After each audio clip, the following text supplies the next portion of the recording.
and gentlemen, welcome to the IGN Pro League. My name is Total Biscuit, bringing you all the action right here from EGAxslav versus Cats in the losers bracket. One of these guys is going out of the IGN Pro League Season 1, and both of them have fought excellent players in order to get this far. EGAxslav going down to Kiwi Kaki, and Cats going down to Select. Now we have a Protoss v Zerg encounter, and will the creative play of Cats be able to overcome the masterful macro of EGAxslav? We will find out in the next few minutes, folks, as we begin this best of 5 series. And don't forget that you can win yourself a 3DS courtesy of IGN. Head over to IGN.com/IPL to find out more. Are you ready for violence, ladies and gentlemen? I certainly am. Let's get it on.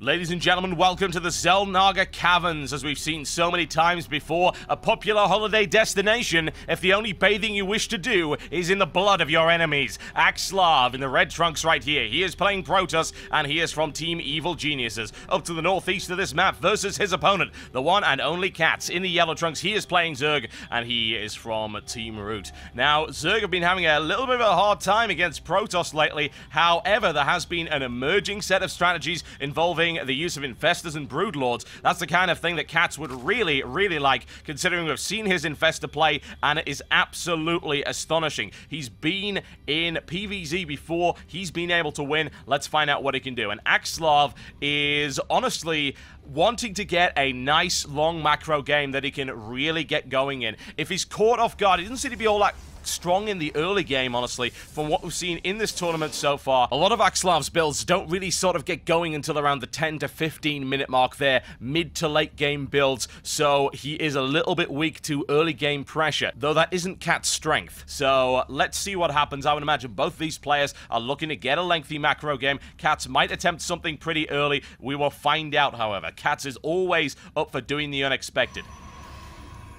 Bad manner indeed. Bad manner indeed. How dare you, how dare you. A little bit of friendly banter going on. EGAxslav keeping an eye on things, making sure he can easily deny an expansion from his opponent. Cats goes out to see just whether or not EGAxslav has forgotten to block it off. Of course, he has not. Spawning pool and the extractor in response to that. Early Zerglings coming out for him. And EGAxslav with the gateway on its way. Single assimilator. Will EGAxslav go for the early attack with perhaps a 4-gateway approach? We will find out. Down goes the pylon. No expansion for you, I'm afraid, Cats. So usually what Cats likes to do in this situation is expand inside his opponent's space. As to whether or not that will work at this high level of play, that is debatable. We'll find out, but everybody loves to see Cats play. He's a very entertaining player, and we'll see what he has up his sleeve for us today. The Overlord on the way back for him, making sure he's got everything up and ready to roll as the Zerglings are almost ready to start building. Be able to clear it out, and EGAxslav actually cancelled out that pylon as you would expect. Sliding past there, no wall off for you, I'm afraid, EGAxslav. And of course, he leaves a tiny little corridor for that Zealot to go in. Queen on the way up for Cats as well. EGAxslav Cybernex core is well on its way to completion. And eventually, once the Zerglings get out, Cats will be able to expand and he'll be very happy. However, look at that. He's not actually doing that. Only now is he building Zerglings. He's actually not too worried, going for the Queen straight away as quickly as he can. Just focusing right now on an approach which will allow him to expand immediately. He knows he doesn't need too many Zealots. He's balancing this up quite nicely. Follows it up there with the speed upgrade for the Zerglings as well. One Queen out, second Queen on the way. There's the expansion. Nicely done there. Very patient play there by Cats, not overdoing it. And often you'll find that players, in response to Protoss harassment, will overbuild Zerglings early on, as opposed to building Queens and building drones. Cats wants to get his economy in a great state, and right now it's looking like it is in just that. We have a look at it right now. We'll see that EGAxslav does have the lead that you would expect a Protoss to have at this stage of the game. However, once this expansion goes down, that will start to rapidly change. Still on a single gas right now for Cats. Could be seeing Roaches coming out, or, of course, a transition through to a lair a little bit later on. Honestly, possibility of seeing Roaches, possibility of seeing Banelings. Note that Cats has actually got no, and I do mean no, drones in that extractor right now at all. Not pulling out anything right now in terms of gas. Not really worried about that, just getting as many minerals on the field as possible. Confident that he can hold EGAxslav with Zerglings alone for the time being. Second gateway going up for EGAxslav right now. Very patient style by him, not getting aggressive. There are the Roaches that we thought would end up coming. Considering he's only one gas, it makes sense at this stage of the game. Cat's hatchery almost complete. Gotta be very happy. Grinning like a Cheshire Cat, folks. Infestor Gadget, as we called him earlier in this particular tournament. He has all sorts of things under that crazy hat of his. Be terrified. I certainly would if I was playing against him right now. Hallucination on the way up for EGAxslav. Looking to try and get some early scouting information. Not bothering to get that robotics facility early on. Otherwise, he'd, of course, just pop out an observer. Looking for the expansion, which he's got coming up. Plenty of sentries, plenty of hallucinations. Nice free scouting information for him. Doesn't want to go anywhere near his opponent right now, and I don't really blame him. Lair on the way for Katz.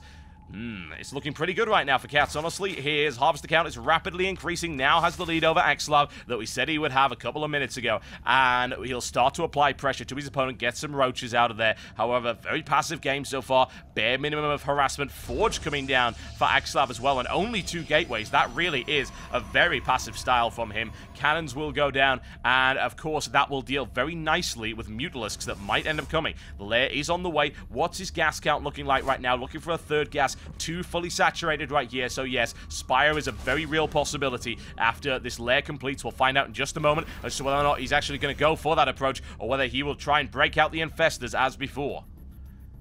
Spinecrawler coming down for him, keeping an eye on things, and EGAxslav with heavy defense, double photon cannons coming down at there, and he has gone for Infestor by the looks of it. Oh, that is delicious. So either looking for a very quick tech up to Hive, or of course going for the Infestor play, which would make perfect sense. Snipes off a single probe, needs to get the hell out of there immediately. Oh, he's trapped. There is nowhere to go, and indeed nowhere to run or hide. EGAxslav annihilating him there with great force field placement. Plenty of spare force field to him right now. He doesn't need to worry about energy right now at all. Oh no, oh no, oh no. Phoenix hasn't actually got the infestation pit, or has it? Yes, it has. It did get that scouting information. So what's his response really going to be to infestors? Not a huge amount. He's going to try and expand right now, thinking that perhaps his opponent is going for a more passive style, which actually is kind of true. He's got pathogen glands to bring up. He's got glial reconstitution to bring up. He's got to start getting his army in shape. So this might be the time for EGAxslav to look into at least wearing these rocks down to look for a possible expansion at some point in the not-too-distant future. EGAxslav keeping an eye on his opponent. Loads and loads of hallucinated phoenixes will allow him some free scouting. Here comes the robotics facility now, finally following it up. Still only 2 gateways, honestly. And it's unfortunate that Katz decided to be so passive early on in the game, because with those 2 gateways, he could have exploited the fact that his opponent wouldn't have had a very large army, and honestly still doesn't. It's 10 sentries and 2 stalkers. Bear in mind, though, 10 sentries is a potent force. Not a huge amount of firepower, but an awful lot, and I do mean an awful lot, of force fields coming down, which really restrict the firepower of roaches. Very, very low in terms of their range. However, tunneling claws would easily fix that. 4 infestors on the way. We do have the pathogen glands upgrade. I would honestly expect a attack immediately once he's got those up, to go in with the roaches, with the infestors, try and break his way through the defenses of EGAxslav. And I am also noting that he did actually get supply block for a short period of time, ended up losing one of his overlords. I believe he sacrificed it to have a look at his opponent's base. We can, of course, check that. How much information did he get? He got a good amount, honestly. He really, really did. Infestors are now on the field. How much damage will we be able to inflict with this? Of course, the photon cannon will be impervious to the infestors. However, not so much to the roaches. Let's see what he can do with this. This should be interesting. Fungal growth will prove to be very, very useful against sentries. Sentries have very, very low health. Bear that in mind. Infestors could prove to be very, very damaging. He's got control of that Zelnaga watchtower, and he is not aware of the number of infestors his opponent actually has right now. There is the attempt at the force field block. He loses 2 roaches in the process. It's not too bad. Cat's not willing to go in right now, however. Another hatchery coming up. However, the Nexus is complete for EGAxslav right now. It's gonna, in fact, he already has an economic advantage over his opponent. Not an ideal position to be in at all. Another hallucinated Phoenix continuing to gain valuable scouting information. And there we go. Katz has got an expansion there, but he needs to get some drones on it immediately in order to get back into the economic race right now. Katz sitting on 4 infestors, 15 roaches on the field, neural parasite on its way as well. An intriguing maneuver, considering that his opponent really only has sentries and stalkers right now. However, once those immortals get grabbed by the neural parasite, and of course the colossi that we know now are coming, and Katz has got to assume are on their way, that'll prove to be completely critical.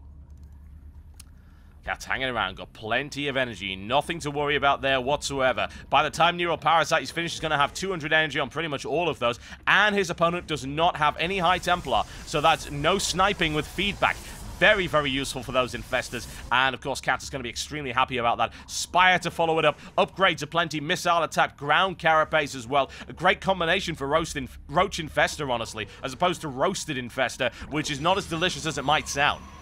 Zerg Missile Attack level 1 will also upgrade Infested Terrans if he decides to deploy that, so it makes perfect sense when going for the Roach Infested combination. And Hydralisks coming out as well, an intriguing mix. We haven't seen Hydras in quite some time. Not really considered to be all that useful in the current state of the metagame, but we will find out. We'll find out what he's able to do with them. Looking forward to it.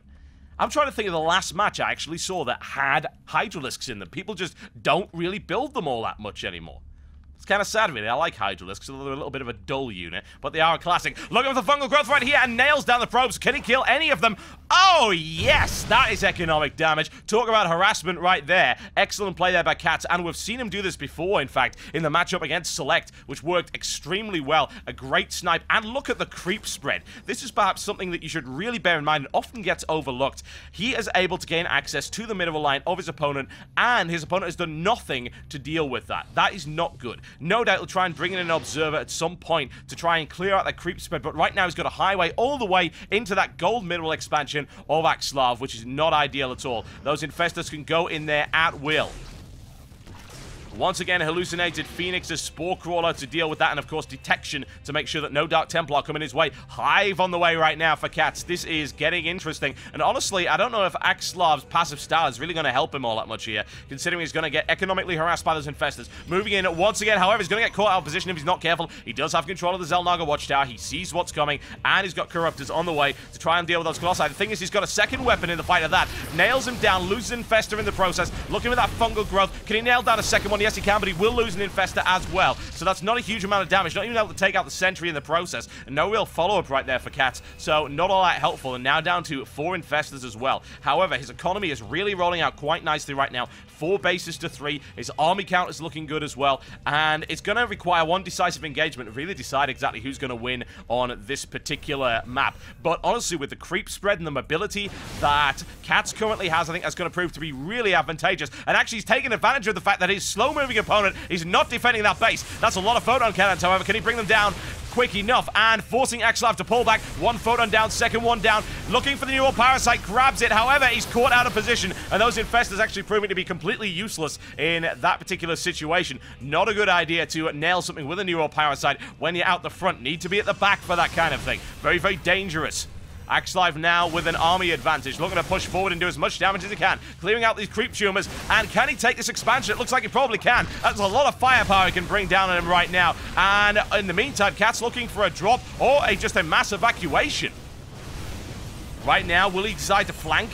It's what he's looking to do. He's got a lot of roaches in there. He has conceded that expansion. He is waiting. Or is he just going for a counter-attack right now against his opponent, trying to catch his opponent out of position, exploiting the immobility of EGAxslav? This might even work out. However, he does have Blink. He's able to nail down a single roach as he passes through. In the meantime, oh, wow, that is a deadly, deadly cargo in terms of what Katz has got in those overlords. Roaches and Zerglings. Here's a swarm into the line. However, there are far too many cannons on that. Very, very defensive style right here by EGAxslav. Looking to push forward once again in the meantime. However, he does not expect the Spanish Inquisition or indeed Inspector Gadget, Infesta Gadget right here as he slaughters his way through the pylons and the infrastructure. And it looks like we might even end up getting a base race right here because honestly, EGAxslav can't get back in time. Right now, EGAxslav supply block. No more warp ins for him right now. Trying to nail down as many of those defenses as possible. Needs to bring the photon cannon down immediately. Taking down the Templar Archives very quickly right now. In the meantime, it's 1 base down. Look for the second one. However, Broodlords, surprise, down they come. However, there are a lot of Colossi at the back. The Broodlords aren't dealing a huge amount of damage. They are eating away. There's the blink out, and no defense really available for Katz right now. A quick transfuse right now to try and keep them up. Another transfuse. However, the Broodlords are getting cut apart.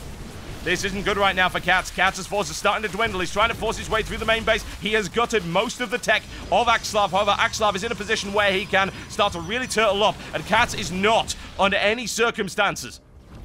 This is a little bit concerning, honestly, guys. It really, really is. If I were Katz right now, I'd be very, very worried. This base race is going in favor of EGAxslav, regardless of the drop behind the lines. Katz is able to cut through this. It's going to be who kills what, really. Who is able to annihilate all of the buildings first.